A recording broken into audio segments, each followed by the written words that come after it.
परमात्मा से नाराज़गी।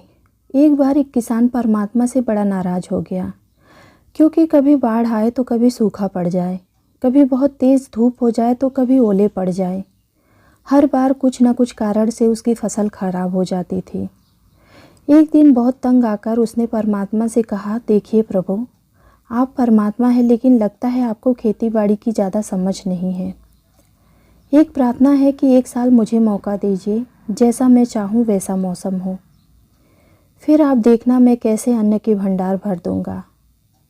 परमात्मा मुस्कुराए और कहा, ठीक है, जैसा तुम चाहोगे वैसे ही मौसम दूंगा, मैं बिल्कुल भी दखल नहीं करूंगा। किसान ने गेहूं की फसल बोई। जब धूप चाहिए तब धूप मिली, जब पानी चाहा था पानी मिला। तेज धूप, ओले, बाढ़, आंधी तो उसने आने ही नहीं दी। समय के साथ अब फसल बढ़ी और किसान की खुशी भी, क्योंकि ऐसी फसल तो आज तक नहीं हुई थी। किसान ने मन ही मन सोचा, अब पता चलेगा परमात्मा को कि फसल कैसे करते हैं। बेकार ही इतने साल हम किसानों को परेशान करते रहे। अब फसल काटने का समय भी आ गया। किसान जब फसल काटने गया तो जैसे ही फसल काटने लगा, तभी एकदम से छाती पर हाथ रखकर बैठ गया। गेहूं की एक भी बाली के अंदर गेहूं नहीं था। सारी बालियां अंदर से खाली थी।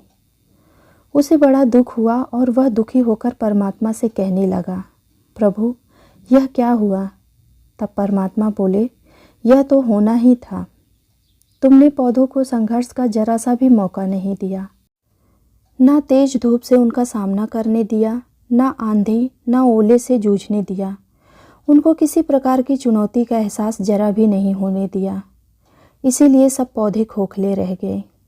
जब आंधी आती है, तेज बारिश होती है, ओले गिरते हैं, तब पौधे अपने बल से ही खड़े रहते हैं और अपना अस्तित्व बचाने का संघर्ष करते हैं।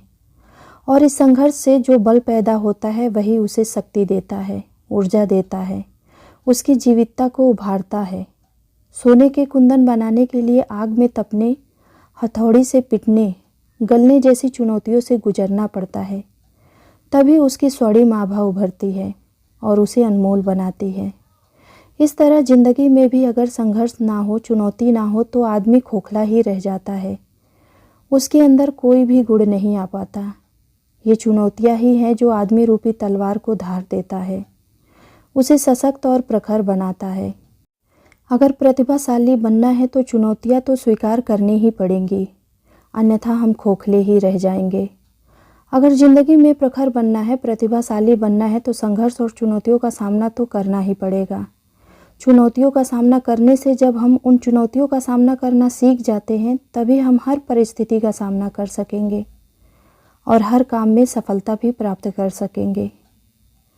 किसान भी अगर प्रकृति की चुनौतियों को स्वीकार करके अपनी फसल उगाता, तो वह उन परिस्थितियों का सामना करना सीख जाता कि उसे अपनी फसल कैसे उगानी है, और वह उन्हीं परिस्थितियों के होते हुए भी अपनी फसल की पैदावार अच्छी कर सकता था।